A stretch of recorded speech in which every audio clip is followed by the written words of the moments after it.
Today we have head coach John Beeline as well as sophomores Nick Stauskas and Glenn Robinson III to announce some decisions that you've already received about the NBA draft. So without further ado, I'd like to throw it over to head coach John Beeline. So we are very excited today about the opportunities, the future of these two young men. We've been with them for at least 2 years since they entered here 2 Junes ago, and they are, it's incredible the amount of work that they have done to put themselves in this position. So we're excited for them. These are 2 of the hardest working young men we've ever been around. If you look at the last paragraphs of your press release and look at what their teams, with help of many others, past and right over standing at corner, what they've been able to accomplish in regards to Michigan history, basketball history, is incredible. And they're excited, we're excited, our coaching staff is very proud. I have to applaud our coaching staff with how they have developed these young men, and we're really be rooting for them every step of the way as they go into going after the goals of being NBA players. So at this point, we'll open it up for questions. Larry, why don't you start us off? If both of you could tell us what you heard in terms of where you would be projected, what kind of range, and who you spoke to get that information. Nick, why don't you start us off? With the advisory board, we had meetings with them on the phone, and they told us information, but at this point we need to keep that confidential between the coaches, myself, and my family. But I talked a lot with the coaches and my parents about what they thought I could do, and kind of where I was projected to go, and I just felt that this is a really good decision for me to leave at this point and achieve my goal of playing the NBA. Glenn? Just like Nick said, I believe that everything that we discussed, as far as the NBA advisory committee, has to stay confidential. But as far as making my decision, talking to my mother, my grandma, and my dad, along with the coaching staff, they really helped a lot. Not only that, within making my decision last year, really definitely helped me, with the option of leaving and staying last year. Going through that whole process, kind of calm things down, ease it a little bit. So I definitely think that, I made the right decision. I'm just ready to take the chance. Chris?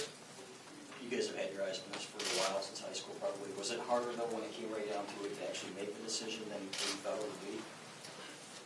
I think it's tough just because of the amount of success that we've had at these, our 2 years at Michigan, and at the same time realizing, or just imagining the kind of success that we could have if we all decide to come back for a 3rd year.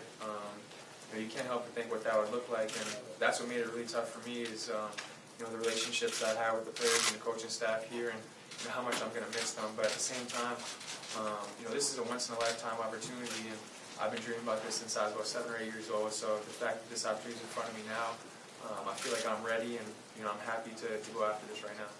What? It's a great opportunity for both of us. I think that we have to step up, take advantage of it.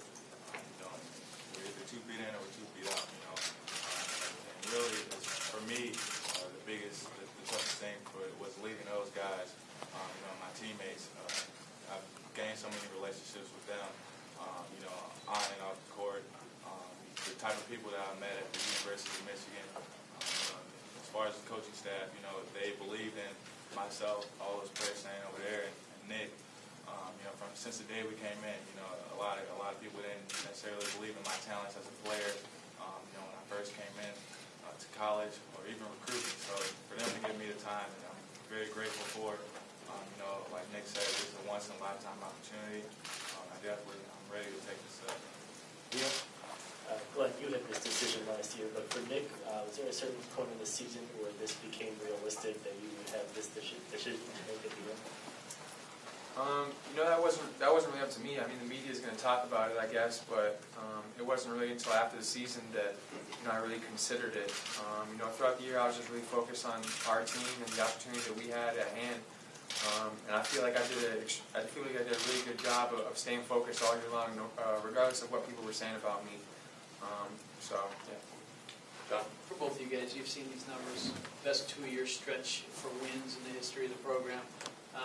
Your thoughts about kind of the state of things that you're leaving as you go on to the next steps? Glenn, why don't you start? Like Nick addressed earlier, it would be great if we all stayed, just to see, those type of opportunities, to see what would happen if we all did. It's just crazy to think about. A lot of people are wanting to see that happen, but unfortunately, things don't work out that way. So, but to be able to be a part of a winning team like Michigan, having the most wins in 2 years, it's crazy to think about all the type of players that have come through Michigan, a team. So, just blessed to have this opportunity, and play on a great team like Michigan. I think we're leaving this program in great hands. You look at the guys over there, and there's a bunch of hardworking guys who have been through a lot these last couple of years, and along with our coaching staff, who is, they've showed what they can do with players. We're willing to work. We also got a great recruiting class coming in next year, so I feel like this program, it's still on the rise. I feel like, the amount of things that they can achieve is limitless at this point, and as long as they stay committed to working and listen to these coaches, I think they're going to be fine. Simon? For those of you, when did you each finalize your decision, and did you talk about it at all beforehand, or was it an independent decision for both of you guys? Nick? I think I heard from the advisory board middle of last week, and I think it was a couple of days after that we decided.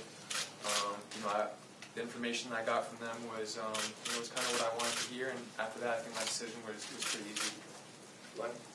There was a lot of rumors, a lot of talk, I know especially yesterday, but I really didn't make my decision until last night. After going through everything with Coach Beeline, did a great job. The coaching staff definitely helped me out with receiving as much information as possible, and discussing it with my family. I just wanted to make sure I was sure this is what I wanted to do,